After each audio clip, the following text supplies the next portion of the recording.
اللهم صل وسلم وبارك عليه.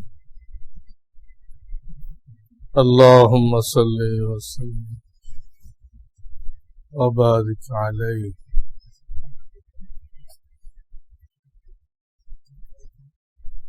الحمد لله وكفى وسلام على عباده الذين اصطفى. أما بعد، فأعوذ بالله من الشيطان الرجيم. بسم الله الرحمن الرحيم. عليها ملائكة غلاظ شداد لا يعصون الله ما أمرهم ويفعلون ما يؤمرون.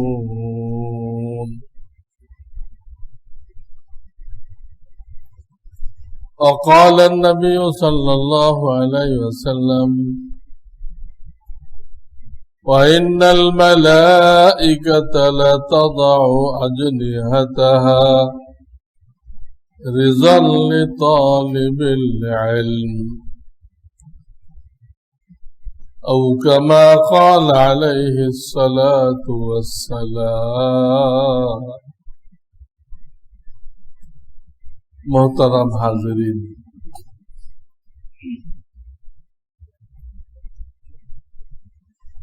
মৌলিক কথা চলতেছিল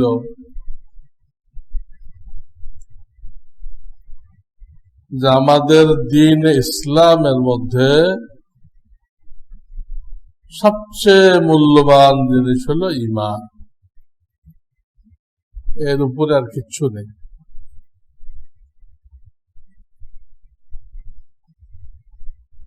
কিন্তু এটার ব্যাপারে আমরা সবচেয়ে উদাসীন।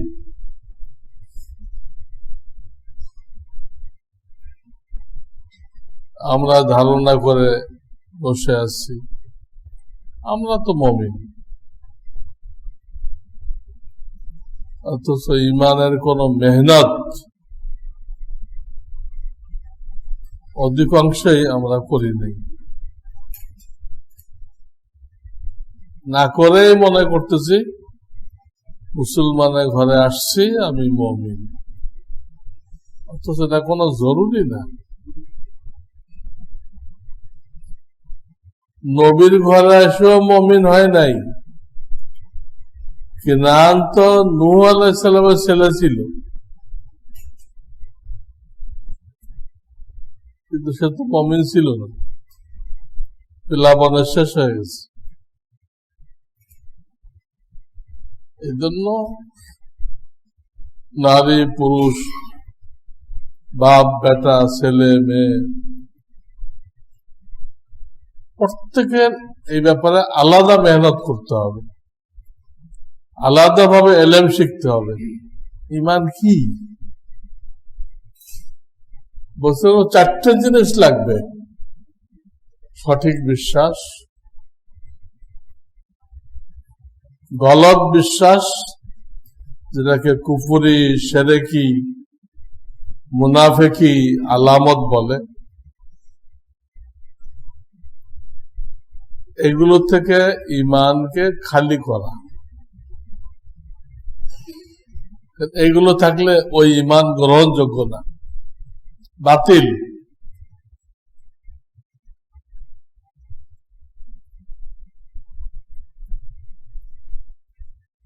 তিন নম্বরে বলছিলাম এই ঈমানকে মেহনত করে, দাওয়াতের লাইনে মেহনত করে পাহাড়ের চেয়ে মজবুত করতে হবে। অনেক পাহাড় সম্পর্কে জানা গেছে সেটা সরে গেছে, যে জায়গায় ছিল ওই জায়গায় নেই। কিন্তু ঈমান থেকে মুমিন এক চুল সরবে না। তার জিন্দেগিতে যা আসুক না কেন, আসুক, সবকিছু মেনে নেবে। ঈমানের যে পয়েন্ট গুলো এখান থেকে সরবে না, কোনোভাবেই না।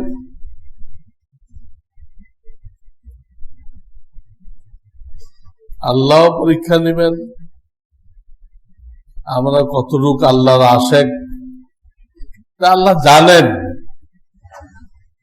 কিন্তু তিনি জানার উপরে ক্ষান্ত হবেন না, সরে জমিনে দেখবেন, দুনিয়ার মানুষকে সাক্ষী বানাইবেন। নবীজির সাল্লাল্লাহু আলাইহি সাল্লাম তার কলিজার টুকরা ইমাম হুসাইন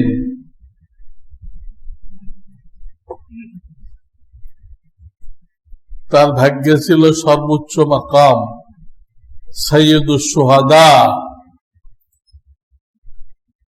কিন্তু আল্লাহ তো এমনি দিলেন না, তাকে সেই কারবালার মরু প্রান্তরে কঠিন পরীক্ষা দিতে হলো। এই মুসলমান নামের মুনাফিকরা তার মাথা কেটে নিয়ে গেল, নাউজুবিল্লাহ, এজিদের পুরস্কার পাওয়ার জন্য। এত কষ্ট দেওয়ার কি দরকার ছিল? দরকার এই ছিল যখন হাসরের ময়দানে ওনাকে বিরাট মর্যাদায় ভূষিত করা হবে, তখন কারোর জন্য আপত্তি না থাকে, কেউ এ কথা বলতে না পারে উনি তো নবীদের কলিজার টুকরা, এই জন্য আল্লাহ একটু ওনাকে বাড়াই দিছে, এইটা বলার কোনো সুযোগ আল্লাহ রাখে না। ওনার নিজের কোরবানি দিয়ে উনি নিজে উপরে উঠছেন, তৌফিক আল্লাহ দেয়, কিন্তু বাহ্যিক ভাবে তো উনি কোরবানি পেশ করছেন, নিজের খানদানকে শহীদ করাইছেন। এই পরীক্ষার মাধ্যমে আল্লাহ উপরে নেবেন। এদিক দিয়ে ইবলিস বসে আছে, কখন আপনার আমার ঈমান লুট করতে পারে, কোন ফাঁকে। বিশেষ করে আমরা যখন বিপদে পড়ি তখন ইবলিস নানান ভাবে চেষ্টা করে, তুমি এতদিন ইবাদত বন্দী করলে কি লাভ হলো তোমার? আল্লাহ তো তোমার দিকে খেয়াল করলো না, লাভটা কি তোমার? এই ধোঁকা দেয়। আমরা তো দুনিয়াতে পাওয়ার জন্য ইবাদত করতেছি না, আল্লাহ তো বলে রাখছে মালিক ইয়াউমিদ্দিন, তোমাদের কর্মফল আমি হাসরের ময়দানে দিব। দুনিয়ায় কিছু ছিটা ফোটা পাওয়া যাবে ভিন্ন কথা, আসল পুরস্কার তো আল্লাহ নির্ধারণ করে রাখছেন, নির্ধারণ হাসরের ময়দানে দিবেন। দাড়ি পাল্লায় ওজন বেশি আসবে, আমল নামা ডাইন হাতে আসবে, হাউজে কাউসার থেকে পান করবে, পুলসেরাত বিজলির মতো পার হয়ে যাবে। ইবলিস কিন্তু বসে আছে বিভিন্ন মোড়ে মোড়ে, ছিনতাইকারী ডাকাত বসে থাকে, সুযোগ পেলে আমাদের মালামাল নিয়ে দেয়। এরকম মোড়ে মোড়ে জীবনের বাঁকে বাঁকে ইবলিসের বাহিনী বসে আছে। এই জন্য ঈমানকে মজবুত করতে হয়। তাহলে এই দুটো ক্ষেত্রে আল্লাহ যদি পরীক্ষা নেয় সেখানেও পাশ করবে, ইবলিস যদি হামলা করে সেখানেও পাশ করবে। এই দুই কারণে ইমানকে মজবুত করতে হয়। এমনি ইমান তো আছে, এটা তো কচুর পাতার পানি, একটু নাড়া লাগলে পড়ে যাবে।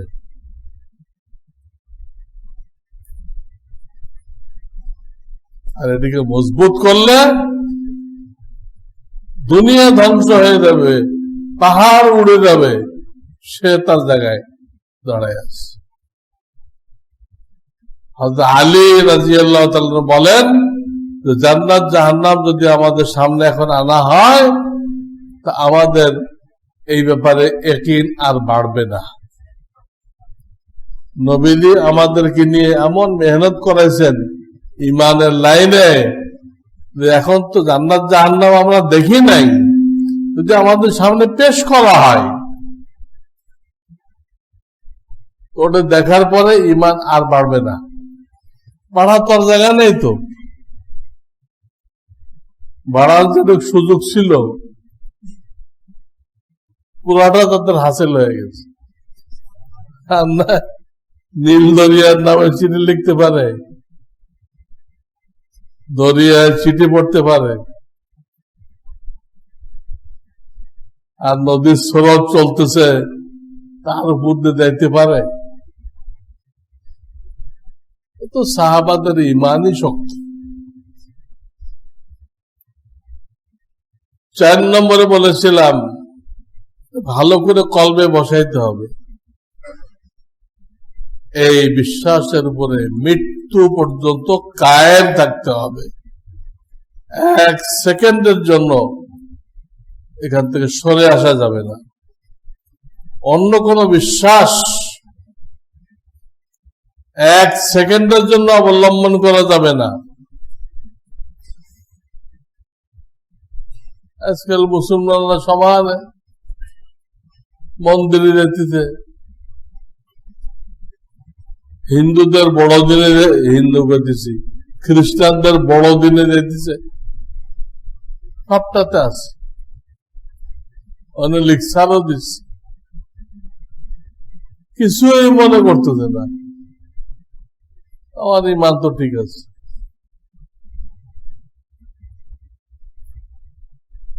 মূর্তির ঘরে দিয়ে লিখসার দিলেন না, আমার ইমানও ঠিক আছে, সম্ভব। এই জন্য মৃত্যু পর্যন্ত এমন কোন কাজ করা যাবে না যেটা দ্বারা ইমান নষ্ট হয়ে যায়। 4টে কথা আমরা কলবে বসাই নেই। আমার আকীদা বিশ্বাস সহি হইতে হবে, ভুল আকীদা থেকে বাঁচতে হবে, ইমানকে শক্তিশালী করতে হবে, ইমানের উপরে মৃত্যু পর্যন্ত কায়েম থাকতে হবে। একদম মুখস্থ হয়ে দেওয়া দরকার। তো দ্বিতীয় পয়েন্টের উপরে আলোচনা চলতেছিল, ভুল বিশ্বাস কি। গত জুমায় আল্লাহর মেহরবানি আল্লাহ তাআলার ব্যাপারে আমি কিছু আলোচনা করেছিলাম। আল্লাহকে এক মানতে হবে, তার 4টা দিক আছে, 4টা সাইডে, 4টা দিক দিয়ে আল্লাহকে এক মানতে হবে। কোন একটাই উল্টা হয়ে গেলে আল্লাহকে মানা হলো না। তাওহীদ ফিল জাত, তাওহীদ ফিল রুবুবিয়্যাত,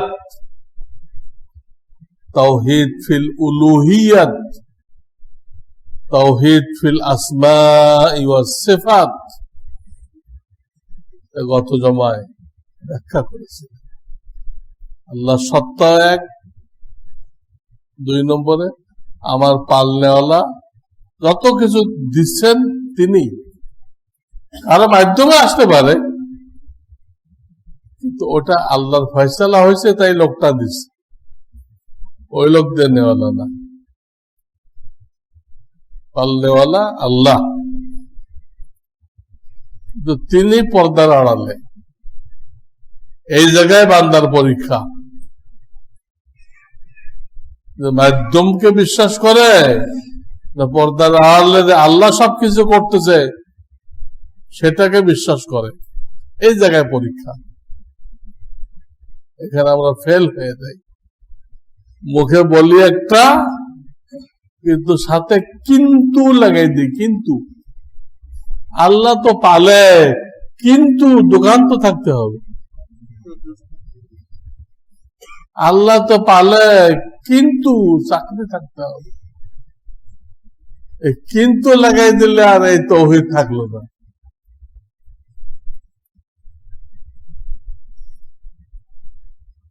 আল্লাহ এগুলোর মুখাপেক্ষী না। আমি বলছিলাম 40 বছর পর্যন্ত বানি ইসরায়েলকে দুনিয়ার কোন সামান ছাড়া পালছেন, দেখাই দিছে। যদিও আমাদের জন্য মাধ্যম দিয়ে পালবেন, মাধ্যম অবলম্বনও করতে হবে, সেটাও জরুরি। কিন্তু মাধ্যমের উপরে বিশ্বাস স্থাপন করা যাবে।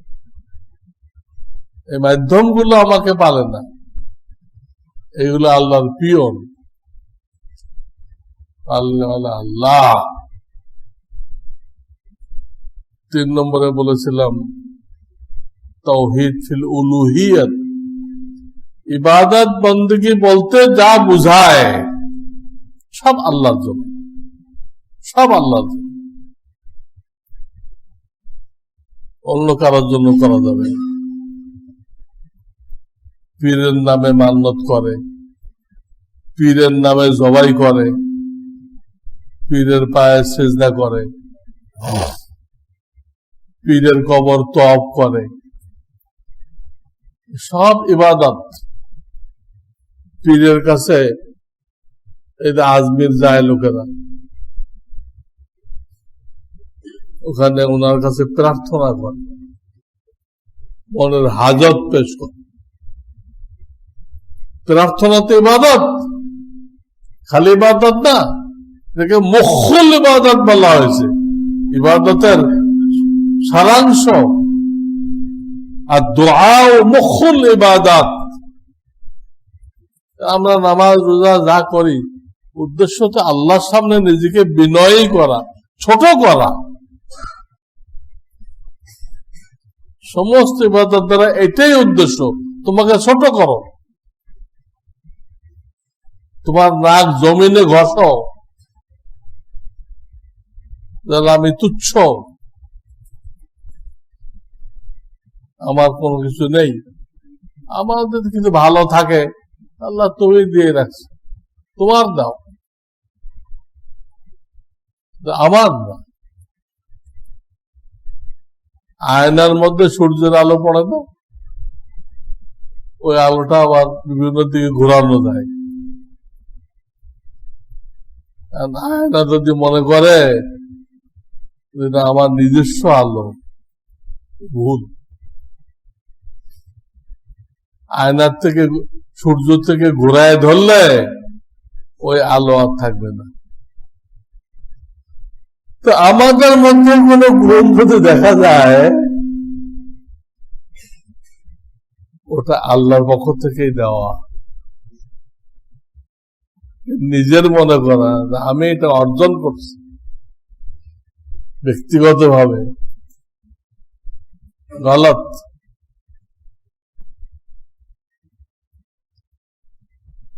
তো কোন ইবাদত, ইবাদত বলতে যা বুঝায়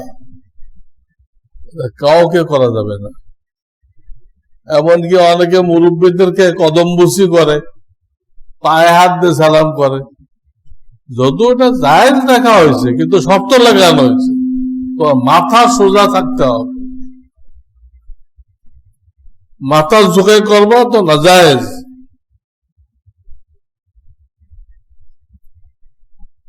কিন্তু যান কোর্ট কাছারিতে, উকিলরা যখন দাঁড়ায় বিচারকের সামনে, পয়লা দেয় কিন্তু দাঁড়ায় চেষ্টা করে, মাথা ঝুঁকে। মাই লর্ড, কোথায় তোমার ইমান? হিন্দু গিল্ডা করতে পারে, ওদের 36 কোটি দেবতা, মুসলমান তো পারেন। যাই হোক, বহুত জরুরি জিনিস এগুলো। আমলের ত্রুটি ক্ষমাযোগ্য, ইমানের ত্রুটি ক্ষমাযোগ্য না। আর ইমান যদি ঠিক হয়, মজবুত হয়, নেক কাজগুলো সহজে হয়, গুনাহগুলো সহজে বর্জন করা যায়। আল্লাহ গুনাহমুক্ত জীবন চাইছেন আমাদের কাছে। তোমার ভিতরে গুনার চাহিদা রাখা হয়েছে, গুনার ভিতরে সাময়িক মজা রাখা হয়েছে। এই সব কিছু সত্ত্বেও তুমি আল্লাহর সামনে দাঁড়াইতে হবে এই ভয়ে গুনাহকে বর্জন করবা। দুনিয়াতে হুর পরি থাকবে, রাস্তাঘাটে হুর পরি পাওয়া যাবে, কিন্তু আপনি তাকাইতে পারবেন না।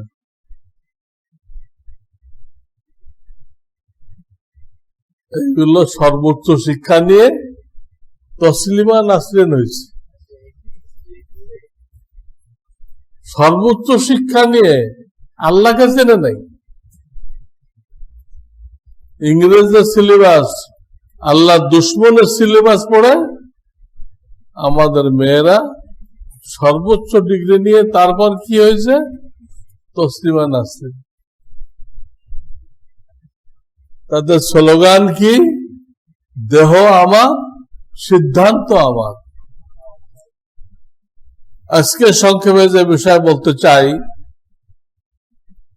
ইমানের পয়েন্টগুলোর ভিতরে দ্বিতীয় যে পয়েন্ট, আমানতু বিল্লাহি ওয়া মালাইকাতিহি। দ্বিতীয় পয়েন্ট কি? ফেরেশতা। এই ফেরেশতার অস্তিত্বকে বিশ্বাস করতে হবে। মৌলিক মাখলুক তিনটা: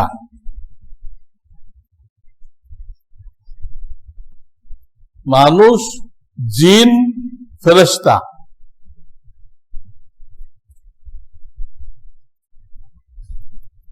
যাদেরকে ইবাদতের দায়িত্ব দেওয়া হয়েছে। আর যত জীবজন্তু দেখতেছেন, এগুলো মানুষের ফায়দার জন্য। আর এই তিনটা হলো ভোগ করবে,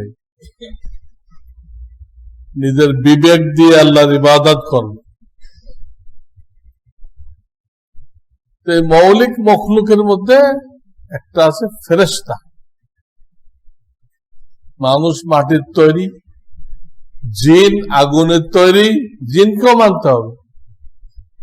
জিন নামে আল্লাহ কোরআনে একটা সূরা নাযিল করছে। লন্ডন আমেরিকার লোকেরা কিন্তু জিন মানে না, জিন বলতে কিচ্ছু নেই। আমাদের দেশে অনেক লোক বহুদিন ওখানে থাকে, ওদের গুলো শিখে আসে। আলেমরা কি করতেছে না মানে না, লন্ডন আমেরিকা কি দেখে আসছে। 200 বছর ব্রিটিশের গোলামি করে আমাদের ব্রেন হয়ে গেছে গোলামির ব্রেন। আমরা গোলামি করতে ভালোবাসি। আমরা যে মুসলমান, আমরা স্বাধীন, আমাদের শরীয়ত আছে, আমাদের নবী আমাদের জন্য বিধান বলে দিয়ে গেছেন। আমি আরেকজনেরটা কেন নিচ্ছি? পশ্চিমাদের সাথে দ্বন্দ্ব কোথায় আমাদের? তারা খ্রিস্টান বা ইহুদি, তারা মনে করে তাদের ধর্ম শ্রেষ্ঠ এবং তারা যে গণতন্ত্র আবিষ্কার করছে, এর উপরে কোনো আদর্শ নেই। তাদের ধর্ম সবার উপরে, তাদের গণতন্ত্রের আদর্শ সবার উপরে, তারা মনে করে। এবং এইটাকে বলপূর্বক শক্তি প্রয়োগ করে দুনিয়ার কাঁধে চাপাই দিতে চায়। এটা হলো সংঘাতের মূল। কিন্তু মুসলমানরা তো এটা মানে না, তোমার খ্রিস্টান ধর্ম আর ইহুদি ধর্ম শ্রেষ্ঠ, কোরআন কইতে ওইগুলো সব বিকৃত হয়ে গেছে। তারাই তাদের আলেমরা হাত দিয়ে ওর মধ্যে কত আয়াত লিখে দিছে, কত আয়াত গায়েব করে দিছে। একতুবুনাল কিতাব বিআইদিহিম, তোমার ধর্ম তো অক্ষুণ্ণ নেই, আর তোমার গণতন্ত্র তো কুফরিতন্ত্র, সেখানে মাথার খুলি গণনা করা হয়, ঘিলু মাপা হয় না। একটা পাগলের ভোটের যে দাম, রাষ্ট্রপতি প্রধান বিচারপতির ভোটের সেই দাম, এটা কোনো আকল মানবে? যে পাগল, মুসি, রিক্সাওয়ালা, তার ভোটের যে দাম, প্রধানমন্ত্রীর ভোটের, প্রধান বিচারপতির ভোটের এই দাম, তারা এটা বিশ্বাস করে। তারা যে বেকুব, ইন্টারন্যাশনাল বেকুব, তার জন্য একটা পয়েন্ট যথেষ্ট। আমার কাছে বহু পয়েন্ট আছে। গণতন্ত্র কেন কুফরিতন্ত্র? ইংরেজরা এদেশের ক্ষমতা নেওয়া পর্যন্ত এদেশ কোরআন সুন্নাহ দিয়ে চলছে। ইংরেজরা যাওয়ার সময় এই গণতন্ত্র আমাদের কাঁধে চাপাই দিয়ে গেছে। তার আগে কোনো গণতন্ত্র ছিল না। আমরা চাইলেই তো ছুড়ে ফেলতে পারি না, আমাদের কাঁধে চাপাই দেওয়া হয়েছে। দোয়া করতে হবে, সবাইকে বুঝাইতে হবে। হয়তো আল্লাহ এক সময় সব মুসলমানদেরকে বুঝ দিলে বাদ হয়ে যাবে। আল্লাহর বান্দাদেরকে দেখেন, তারা ক্ষমতা এসে পয়লা চান্সে বলে দিচ্ছে নো গণতন্ত্র, কোন গণতন্ত্র নেই, মহিলাদের নিয়ে কোনো টানাহেঁচড়া নেই। আমাদের যে মৌলিক ভুলগুলো, ওগুলো পয়লা চান্সেই তারা বলে দিচ্ছে আমাদের এখানে কোনো গণতন্ত্র হবে না। পশ্চিমা গণতন্ত্র কাফেরদের জন্য। আমাদের কোরআন আছে, সুন্নাহ আছে, আমরা কেন পচা জিনিস ধার করবো? কোরআন সুন্নাহ আছে। এটাতে নবীজি 10 বছর রাষ্ট্র চালাই গেছে, খোলাফায়ে রাশেদিন 30 বছর চালাই গেছে, এটা দিয়ে রাষ্ট্র চালাইছে। অর্ধেক বিশ্ব সাহাবাদের হাতে আসছে, রাষ্ট্র চালানো যায় না। কিন্তু আমরা মুসলমান যারা, আমরা তৈরি হয়েছি ইহুদ নাসারাদের ফ্যাক্টরিতে। ইহুদ নাসারাদের ফ্যাক্টরিতে তৈরি হয়েছে। এই জন্য আমাদের মন মানসিকতা ওদের মতো। যদি ইসলামের ফ্যাক্টরিতে তৈরি হতাম, কোরআন সুন্নাহর সিলেবাস পড়তাম, তাহলে এই গোলামীর মনোভাব পয়দা হতো না। তো যাই হোক, একটা মখলুক হলো ফেরেশতা। বিশ্বাস রাখতে হবে এরা নূরের তৈরি, এরা পুরুষও না মহিলাও না। এদের কোনো খানা পিনা লাগে না, এদের কোনো পেশাব পায়খানা লাগে না। এরা সর্বক্ষণ আল্লাহর আদেশ পালন করতেছে, এক মুহূর্তের জন্য আল্লাহর আদেশকে লঙ্ঘন করে না। এদের মধ্যে 4 জন হলো বেশি উল্লেখযোগ্য: জিবরাইল আলাইহিস সালাম, মিকাইল আলাইহিস সালাম, ইসরাফিল আলাইহিস সালাম, আজরাইল আলাইহিস সালাম। এই 4 জন প্রসিদ্ধ। আর লক্ষ লক্ষ ফেরেশতা আছে, সংখ্যা তো কেউ জানে না। আল্লাহ কোরআনে বলছেন, কাম মিন মালাকিন ফিস সামাওয়াতি ওয়াল আরদ লা তুগনি শাফাআতুহুম শাইআ। কত ফেরেশতাকে আমি রাখছি আসমানে, জমিনে, এই সংখ্যা কেউ বলতে পারবেন, আল্লাহ জানেন। এটা মানতে হবে, এটা ঈমানের অংশ আমাদের প্রত্যেকের সাথে। ফেরেশতাদের একটা কাজ হলো নবীদের কাছে ওহী আনা, আল্লাহর নির্দেশে বৃষ্টি কোথায় দিতে হবে সেই বৃষ্টি কন্ট্রোল করা। কোন ফেরেশতার দায়িত্ব আমাদের দুই কাঁধে আছে, আমাদের নেকি বদি লিখতেছি। কোন ফেরেশতার দায়িত্ব আমাদের জান কবজ করা, আল্লাহর কাছে পৌঁছায় দেওয়া, বিভিন্ন দায়িত্ব দিয়ে রাখছে। কোন ফেরেশতার দায়িত্ব আমাদেরকে হেফাজত করা, এটাকে মানতে হবে। আমি অনেক আগে আপনাদেরকে শোনাইছিলাম, এক ধর্ম সচিব, সে ইসলামের সব মানত, ফেরেশতা মানত না। বলতে এটা আমার মাথায় ধরে না, ফেরেশতা কি জন্য লাগবে? আল্লাহ তো সব পায়, সে আল্লাহ তো কইতে আমি ফেরেশতা বানাইছি, সেটা মানত না। সে ইংরেজিতে বই লিখছে, I am old, I am beautiful, কিন্তু আপনি ফতোয়া আনেন সারা দুনিয়া থেকে, সমস্ত আলেমরা ফতোয়া দিবে এই লোকের ঈমান নেই। ফেরেশতার কথা কত আয়াতে যদি অস্বীকার করে তার ঈমান নেই। আবার আর এক গ্রুপ হচ্ছে মানে, কিন্তু জিবরিল আলাইহিস সালামকে দুশমন মনে করে। যত কমের পরে আযাব আসছে, হ্যাঁ, বিভিন্ন ভাবে আযাব আসছে, ওকে উল্টাই দিছে। কাউকে চিৎকার দিছে ফেরেশতা, চিৎকারে সব কলিজা ফাটে বলে দিছে। কাউকে ভূমিকম্প দিয়ে মারছে, কাউকে পানিতে ডুবাই মারছে, কাউকে 8 দিন বাতাস প্রবাহিত করছে একটানা,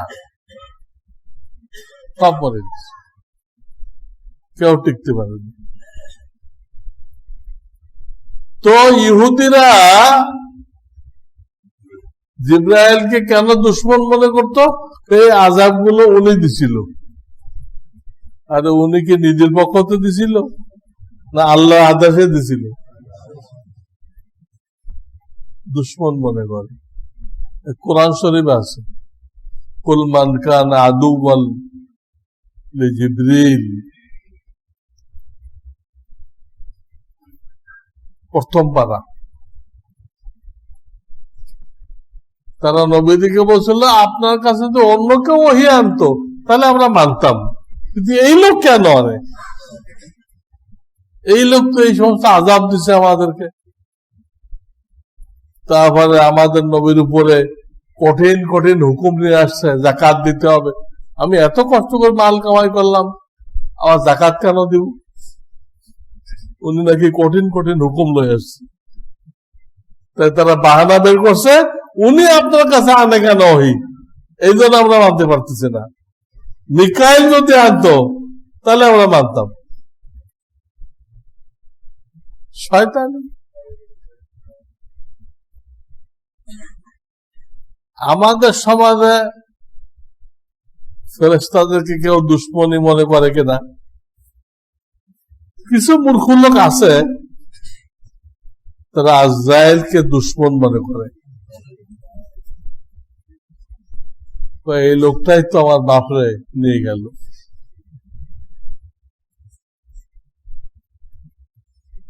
অনেকে মজাক করে বলে বাপ মরে গেছে তাতে কোনো দুঃখ নেই, কিন্তু আজরাইল তো আমার বাড়ি চিনে গেল, কখন আমার ধরে।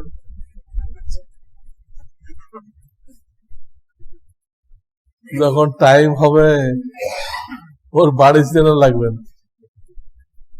এক হাদিস আছে, তোমাদের সামনে একটা প্লেট, যেরকম প্লেট, এর মধ্যে মাছ আছে, গোস্ত আছে, সবজি আছে, যেটা মনে চায় খাইতেছি। আজরাইল আলাইহিসসালামের সামনে গোটা পৃথিবীটা একটা প্লেটের মতো। তোমার বাড়ি আমার চিনা লাগবে?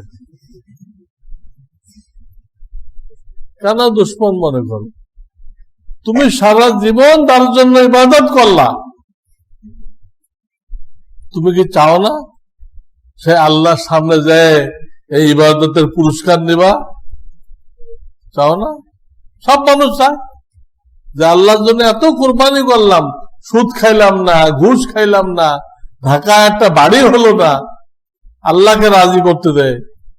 এসব অফিসার আল্লাহকে রাজি করতে দেয়, সুদ ঘুষ খায় না, এদের ঢাকায় কোনো বাড়ি নেই, গাড়িও নেই, আর তার নিচের অফিসারের কর্মচারীদের কয়েকটা বাড়ি আছে।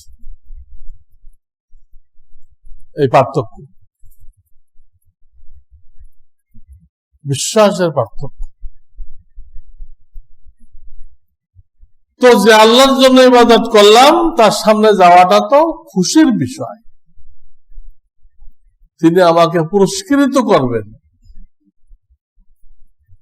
তো তার কাছে পৌঁছানোর দায়িত্ব তো এই ফেরেশতা, যাকে আপনি দুশমন মনে করতেছেন, তিনি তো আপনার পরম বন্ধুর সাথে মিলাই দিচ্ছে।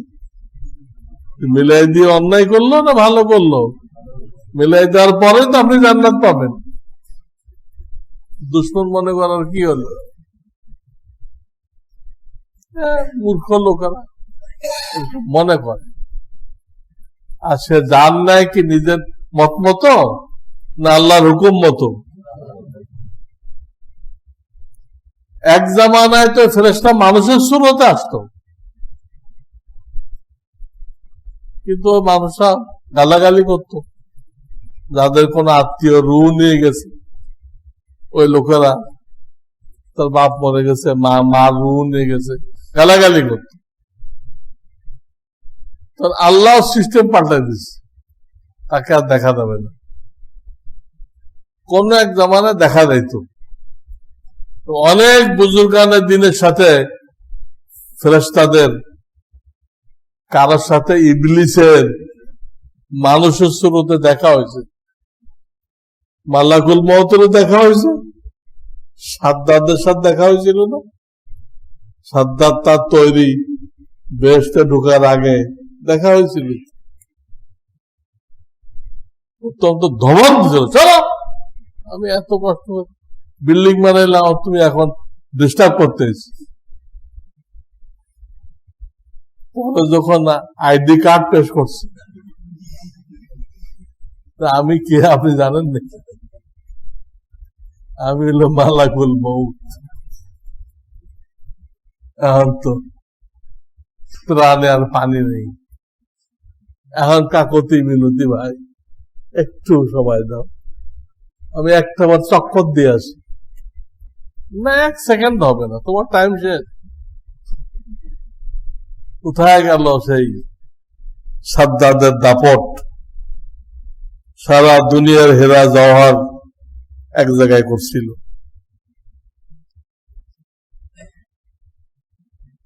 তো কোন কোন বুজুর্গের সাথে দেখা হয়েছে,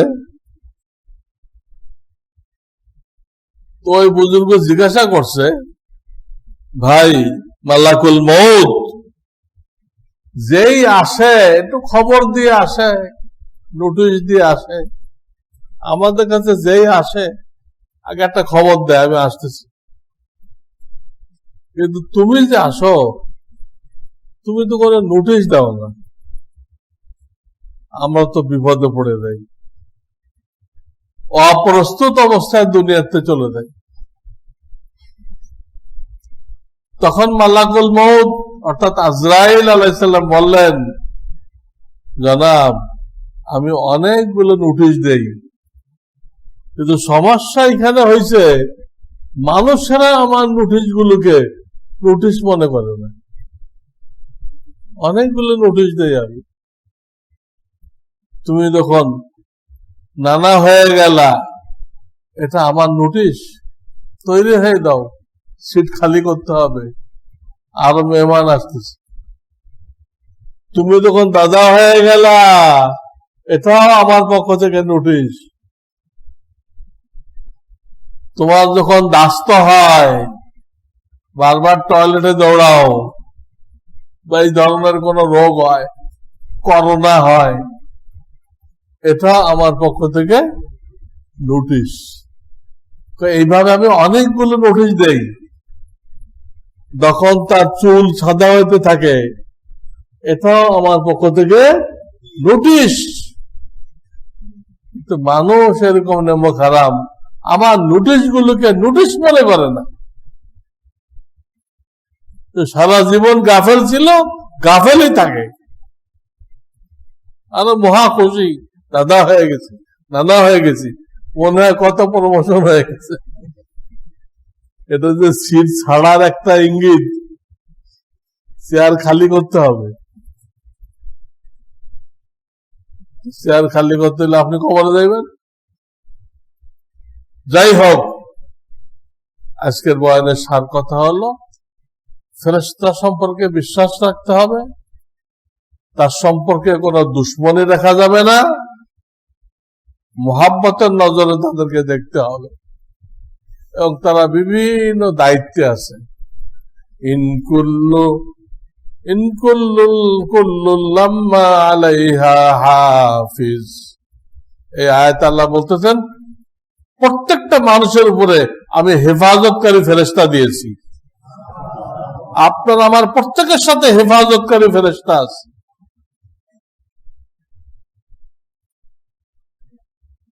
এটা অস্বীকার করা যাবে না, এদিকে দুশ্মন মনে করা যাবে না, তাহলে তার ঈমান বাতিল, ঈমান নষ্ট হয়ে গেল। আল্লাহ রাব্বুল আলামিন আমাদেরকে এই ফেরেশতার উপরে ঈমান আনার তৌফিক দান করেন, এবং এই ব্যাপারে দুনিয়াবাসীতে ভুল করতেছে, এইসব ভুলের থেকে আমাদেরকে হেফাজত করেন। ও আখিরু দাওয়ানা আলহামদুলিল্লাহি রাব্বিল